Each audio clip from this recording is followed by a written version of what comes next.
So to help with the later stage discussion, I'll invite up Alan Shim, who's Senior Vice President of Finance and Operations at Slack. Hopefully all of you know about Slack. It's a small software company that's pretty successful in the city.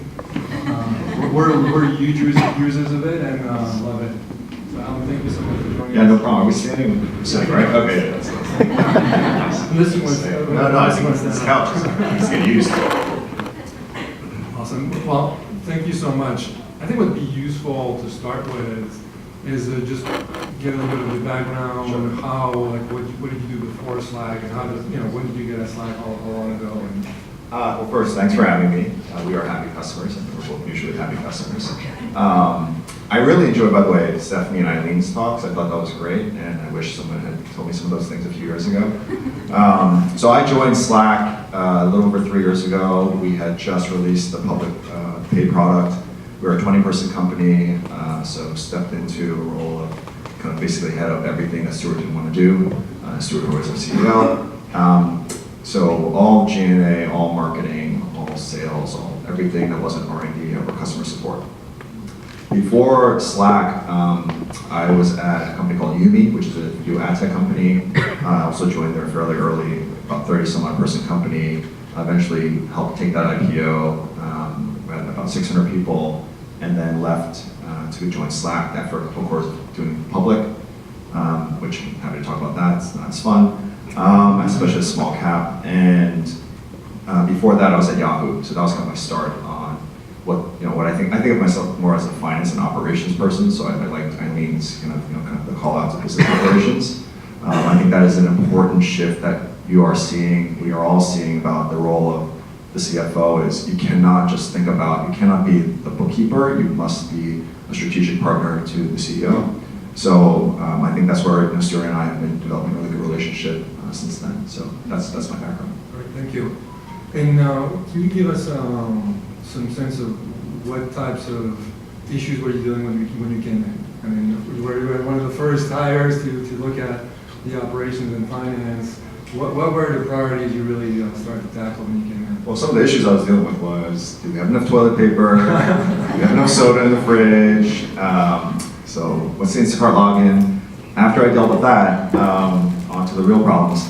I think everything that you heard already is, I'm going to just echo the things that I heard. I think that those were really, really great talks and very insightful. I'm going to just give you my perspective. So again, I have more of a finance background, so it's easier for me to index. I think maybe the advice I would give is, it was very easy for me to index on the things I did well. So I'm good at financial modeling, I know FP&A, I know kind of drivers analysis, I can think about growth, but I'm not a CPA, I do not have an accounting background, I'm not a facilities person, an IT person. And so it was really, I'm not a lawyer, so it was really just looking a span across, where was the greatest need, and then, it's like whack-a-mole, right? You whack one down, you go to the next one, you whack one down, you whack one down. And I think it's just being okay with that it's living in that constant sense of nothing is ever going to feel right, and you have to be okay with that. So in survival mode, it was anything and everything that required attention, and it was being okay with making mistakes and just moving very, very quickly, and just having a very short-term memory of what you screwed up on that day or that week, and just plowing ahead to the next problem. Super helpful, thank you. And how did you think, as the business was scaling, how do you think about building your team to support the business and comment on what you outsourced, you brought in-house? I think would be useful. Thank you. Yeah, so again, on the theme of kind of survival, I wanted to make sure that nothing would break in the beginning. So we had payroll was outsourced, some of the bookkeeping was outsourced. And the first hires I made were to basically offset the things I was not good at. So brought in an accountant, kind of a senior accountant level person in the beginning, and then brought in a kind of financial analyst just to give me more bandwidth. And that hire didn't even happen until almost a year into the job. So I did a lot of things on my own in the beginning, and just kind of have to. I think over time though, as we moved from kind of survival to, I said, oh my God, Slack's actually a business and it might make it here. You shift to, instead of planning out the next month, you plan out the next year in your head, right? What does your team need to look like? What are the things that we need to solve for? And so then I started thinking about the controller organization. So then I hired a controller, kind of director of finance, kind of key leaders to start to build out those teams. And when I say teams, they got to hire 1 or 2 people, but eventually that provided that core kind of foundation, a little bit of that forward thinking on how it would work. And the reason I think that's important is because I think there's that tension between, you want to save money, hire just what you need, maybe a little bit ahead of what you need, and then you run into a problem where, let's say you hired a finance manager, and that person has ambitions to be, hey, you told them to join when you're a 60-person company, they took a bet on you, now you're 125 people, and now they say, when I tell them, hey, listen, Johnny, we're gonna hire a boss over you, they're just like, what the heck, Alan?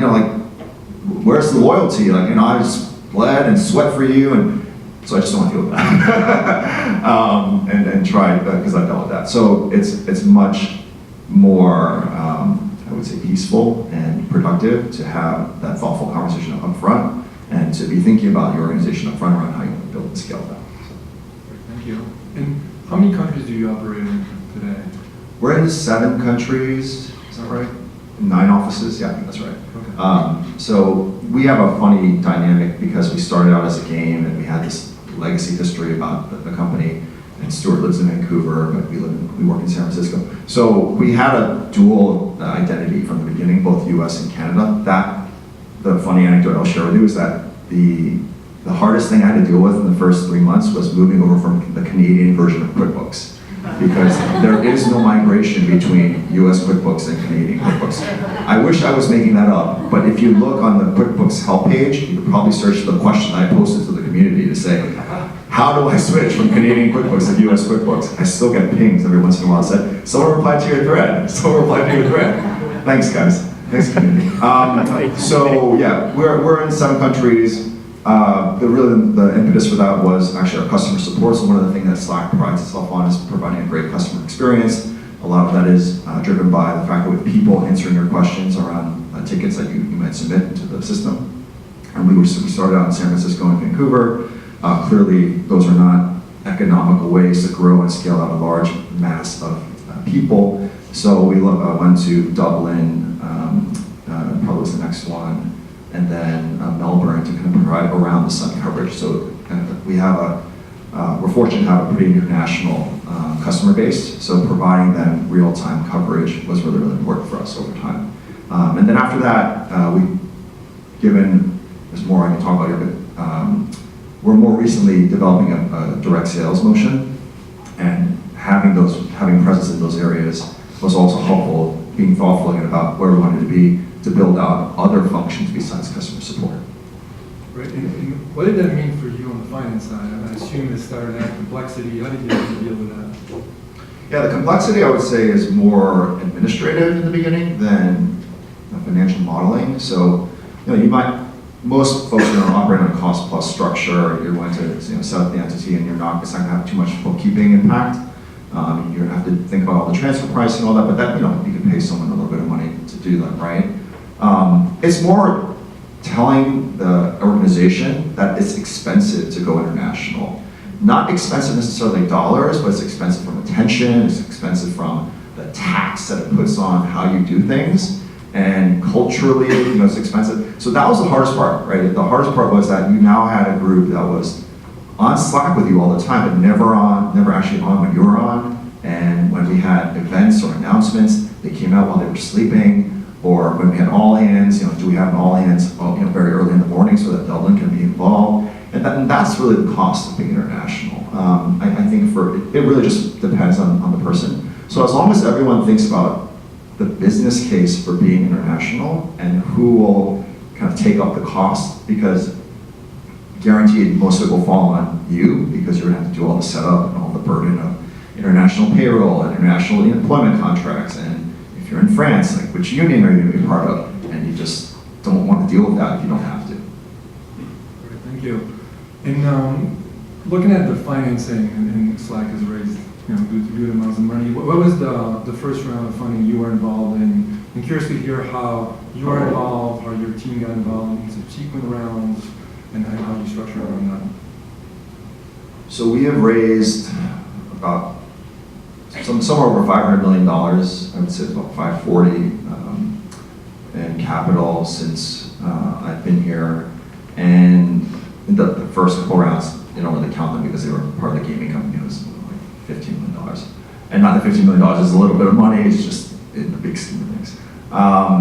It just shows you how I've lost perspective over time. So the first round that we did was about a month after I had joined. It was one of the main impetuses to bring on someone to lead finance because it was less about modeling, as you can imagine. The company had a ton of organic growth, and we were very, very successful early on. So it was more a matter of who's going to do diligence, because that wasn't going to be Stuart. And so setting the data room and dealing with that. So I would say, in the beginning it was more administrative. Obviously over time, it is someone to, especially in the more last couple of financings, as you have data to share, as you have financials to share, they want to hear from the finance person in terms of how do you think about the business in terms of unit economics? How do you think about this in terms of the recurring margins over time, the cash flow that you think you can generate, not just this year, but 2, 3, 5 years from now? And that financial vision is something that you're responsible for. I think someone asked earlier, what is the head of finance? How does that role change over time? In the beginning, I would say you're a bookkeeper. Then you become an analyst, and more of a financial analyst. So you kind of go from IC to kind of manager to leader. And I would say that that really mimics what, in financings, that's what the role of this role has to be, right? They need to hear and see you as a leader of an organization, not the manager of the books, or not even the manager of the growth, because there are plenty of people that can do that. Great. And when you look at all the stakeholders you have today, the investors, the employees, how do you manage equity? Like, what are the tools and the structure operationally you're using to manage that? Yeah, so we use e-shares. There you go. Well, no, I mean, seriously, I think most of us are probably using it if we're here. It's a crappy system. E-shares isn't a crappy system. Equity is a quite crappy system before a tool like e-shares. And having lived through the constant, so obviously we're big users of Slack, so we try to have our vendors also use Slack as much as possible when they're, people like our lawyers and people like our contractors and such. And that makes it really easy to work with them. The reason why I bring that up is because when you deal with cap table and law firm over email, you just want to shoot yourself on a given day, right? So e-shares has been super helpful. I think employees really value the transparency. Obviously, there's a utility for me and for my team to manage it, and it does help our team to scale there. So one person can actually handle quite a bit on the equity administration part of things. And then I have a lot more clarity and certainty of what the numbers are in terms of fully diluted and how the grants have been done. So that's been really, really helpful. I think the thing I was mentioning to Charlie earlier is that we have a small fund where we invest in a few private companies as well. So eShares has been also a tool for helping manage some of that, because some of those companies have been adopting eShares, so then I can just track that portfolio on eShares in a very streamlined way, which was kind of unexpected, but a nice benefit along the way. That's great. And do you have a dedicated person to look at stock admin and? Yeah, we have someone who does payroll and equity admin, and she's fantastic, and she has one other person on her team, which was a pretty recent addition. But the fact that one person could manage it for, at that time, probably 600 people global, was pretty incredible. That's great, good to hear. And with the success of the company, I assume a lot of employees have significant equity in their options and in shares. So have you done any secondaries? Curious to hear more about that and how you structured it. I think secondary just depends on your culture more than, so I'll give you one opinion. So we value it mostly because Stuart in general, I think, when we were hiring people, part of what we were saying is, please take lower cash and take higher equity. And in most cases, then you say, well, and we'll kind of tell you 5 years later or not whether that's going to be worth anything. And that kind of sucks. So Stuart is very thoughtful and empathetic in these areas. And we've definitely taken, I'd say, probably, what's the right way to say it? Proactive approach around how to think about equity and monetize equity for folks. The challenges for us now is not, so we have done secondary, to answer your question directly. We've actually done a few secondaries, and we've done a couple of them on e-shares. It is a process that I would say is administratively difficult to administer, even with a tool like e-shares, although they make it a lot easier than if you do it outside of, if you don't have your cap table, and you do the secondary on different platforms. But secondary is more of a cultural question, right? So, a lot of thought around the rules that you set on how much should people be able to cash out, who should be eligible, employees versus non-employees, what kind of comms you do internally in the company, because not everyone will be eligible. We have a situation where Australia, we don't issue equity because the equity rules there are more complicated. So one time, when in the middle of a secondary, like an idiot, I said in all hands, hey, a reminder for those who did not see the secondary announcement, please, put in your order if you're going to do that, because I'm going to shut it down soon. And then I got a bunch of pings, later that week from people in Australia, the next day, because they weren't awake at the time, saying, hey, that felt kind of crappy to hear that because we can't participate on it. That's a whole other topic about the sensitivity of the resilience the company needs around issues. But it is a lot to consider, and unfortunately, it will fall disproportionately on you and the people team. So if you manage the people team, it will fall completely on you, mostly around things like comms, and then things like, hey, should you have someone come in to talk about taxes and how AMT works? We did, and it was brutal, and it was painful, and I wouldn't not do it. I would probably scope it back a little bit or be a bit more targeted about it, but this is the stuff that people will come to you and expect from you and say, because you didn't do it, you're completely, not thoughtful and insensitive around the fact that not everyone understands taxes the way that you do, Alan. Whoa, it's like, settle down. So I would just be very, very thoughtful around how you consider that. It's a great idea. People have, at the same time, been able to put down payments on houses and pay off student debt and real value there, right? That's not just all of a sudden people are buying Ferraris or something. So I think you just got to find that right balance that makes sense for your culture. Thank you, very helpful. And as you look forward and continue to scale the business and potential IPO, what are the things on your mind today as a head of finance, and what keeps you up at night, and what you're really trying to continue to do to help the business scale and get to that stage where you can potentially go public? So, if any of you guys have read the 5 dysfunctions of a team, or 5 or 6, there's some number of dysfunctions of a team. There's a concept called first team that they talk about, who is your first team, right? And I think the main thing that has changed for me over time is really changing that definition of first team to the executive team. And that might sound obvious to folks, but in the beginning, because I was so in the weeds and I had to be part of the day-to-day, I had to understand the week-to-week, my first team was my team, right? The people that reported to me, right? Whether it was the finance team, or the facilities team, or the IT team, or the analytics team. And now my first team has been, for some time now, I'd say the last kind of year plus, at least in the way that I orient myself, is the executive team.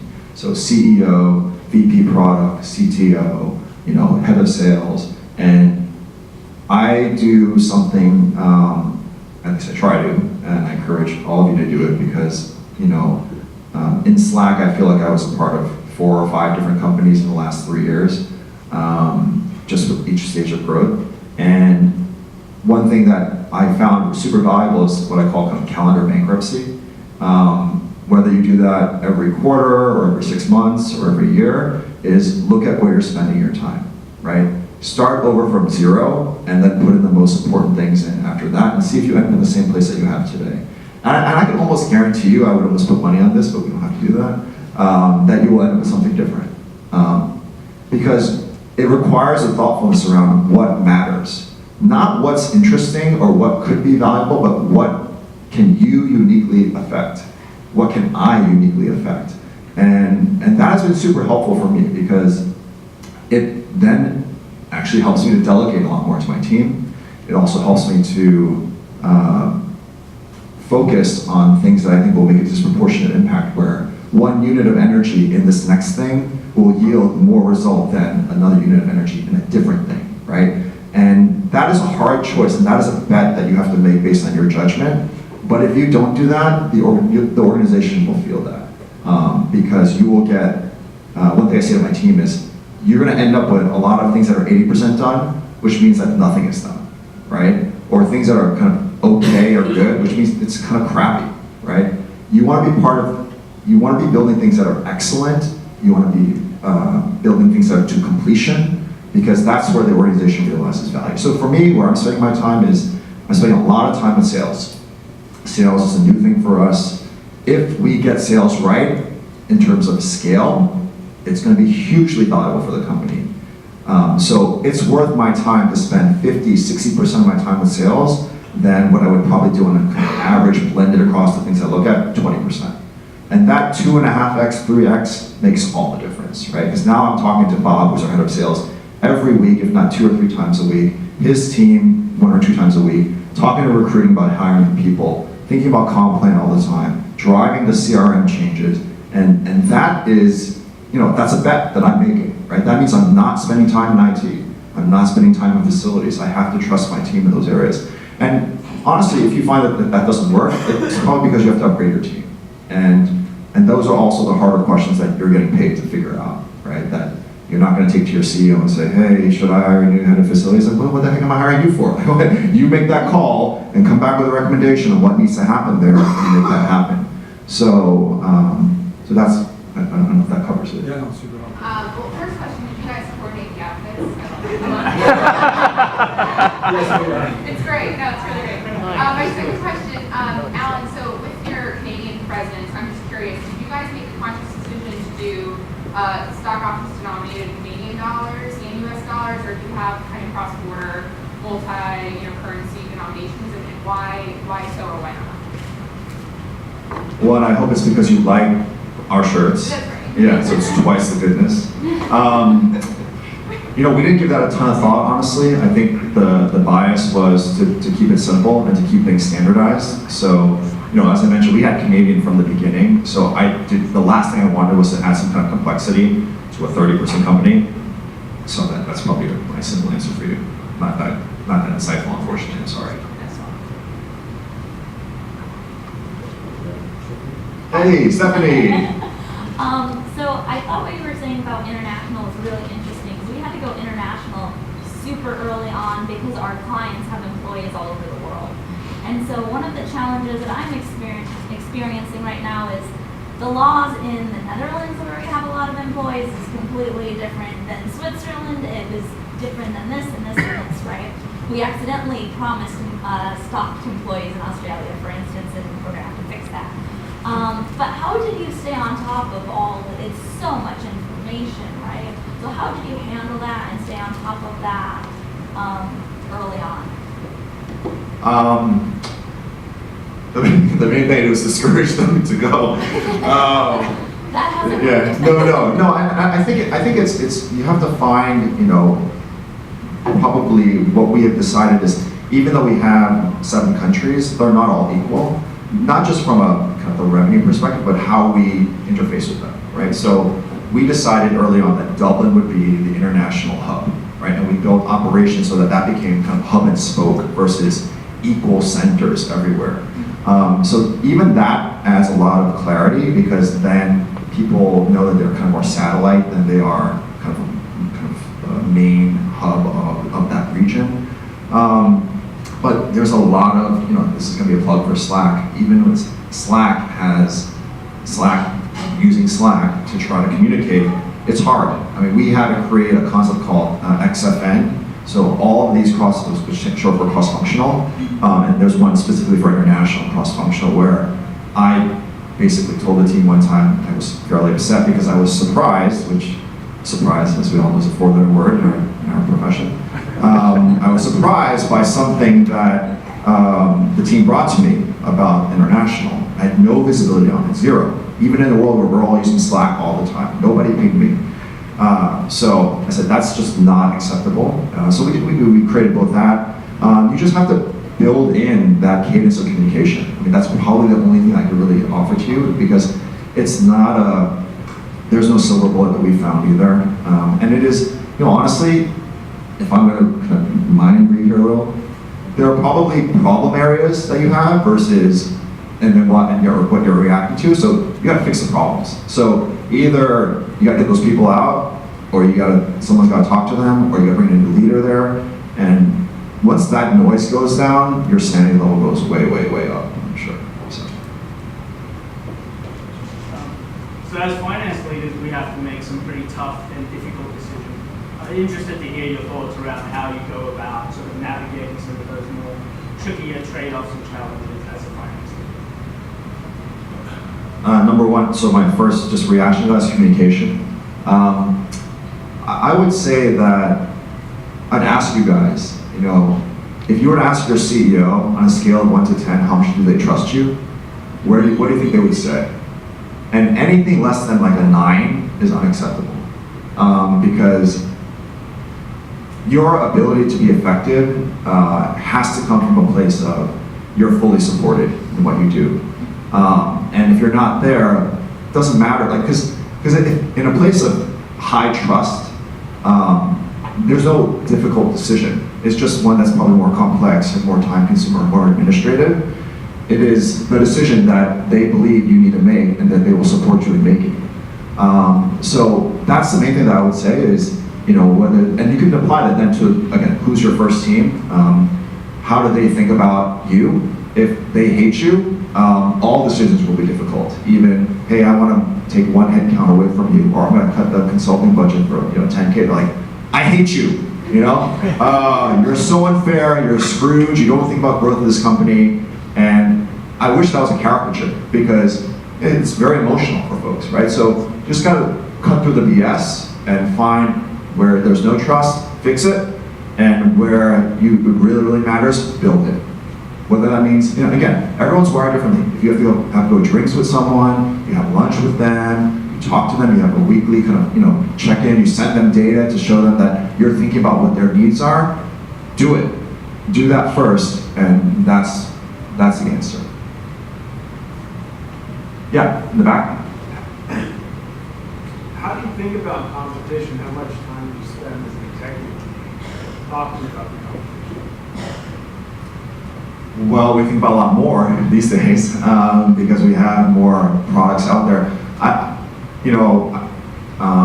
heard someone shared a great article with me, which was, when you look at the kind of the David versus Goliath, it was an HBR study or something where, you had, hey, when a David competes against Goliath, they win actually surprisingly, a significant minority of times, and I remember that percentage is, let's say 25%. But when that David uses the tactics that made them successful and employs that at scale, they succeed the majority of the time. And I think I share that because we talk about competition because we have to know about it, and we have to think about how to both resource from partnership perspective and ecosystem perspective and customers perspective, so sales, BD, corp dev, all that kind of stuff. But we think about it less because we are succeeding and they're taking notice of us because we've done things a different way that they don't know as well. So our ability to succeed is doing what we do well, more and more and more of that, versus changing the ways that we need to operate to kind of mimic that. So that's kind of the way I think we talk about competition.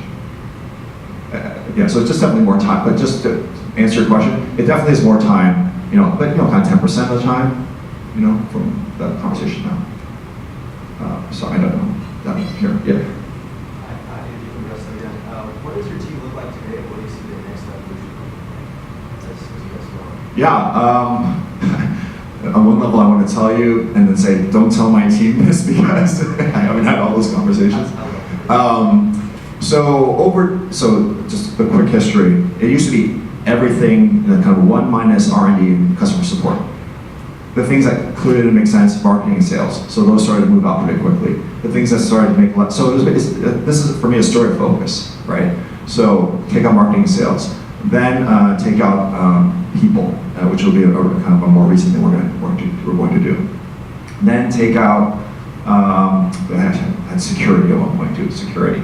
And in the future, I'd probably take out kind of product analytics and some parts of IT development, more the developer side. But basically everything else is me.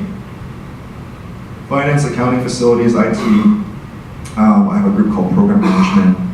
And then in the future, and hopefully all things work out well, investor relations. So that's probably where I'm going to focus my time. Not equally across those areas, but things that would be in my purview. Oh, sorry, legal left a while ago too, but can you believe that at one point I was head of legal for, not for a long time actually, so that was kind of scary. Yeah. So what kind of accounting challenges have you faced working in 5 different companies in 3 years, as you said?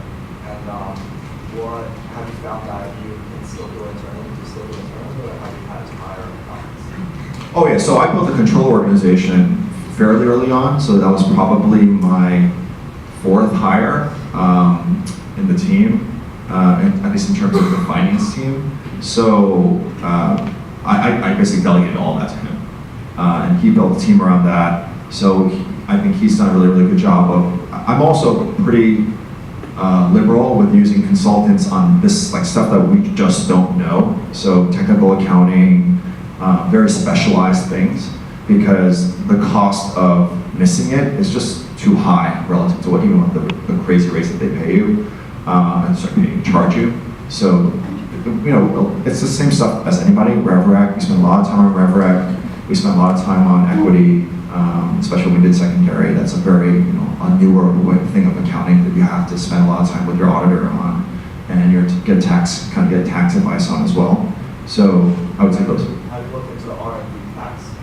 Yes, we did some art. So we actually brought on a tax person last year. So we did IP migration of the non-US IP into Ireland, or not technically Singapore, but basically out of the US. So that was a big tax question that we had to deal with. And then R&D credits we started looking at by region. But Canada is one where that's actually something we're taking advantage of right now. Yeah. I've heard lots of different ways to think about headcount, like adding, some folks say bring in accountants, FP&A pretty early, maybe revenue, others are like, maybe you talk about a little bit how you were doing everything yourself for a while. How do you think about spend on things like headcount, accounting, finance, as a percent of revenue or as a percent of total headcount? Like, where do you think it's prudent and responsible, that kind of build up? Yeah, someone asked me what's the percentage of headcount that I have in finance and accounting, and I think it's somewhere between 3 and 4% or so. Again, we're about 800 people now, so it's we get the benefit of 3% of that number. It's actually kind of large. But yeah. What about earlier on? Earlier on, I indexed. I think I mentioned I indexed it to doers. So bring on doers that you think can scale and the things that the output that they can provide for you, and in things that you think you need that additional capacity.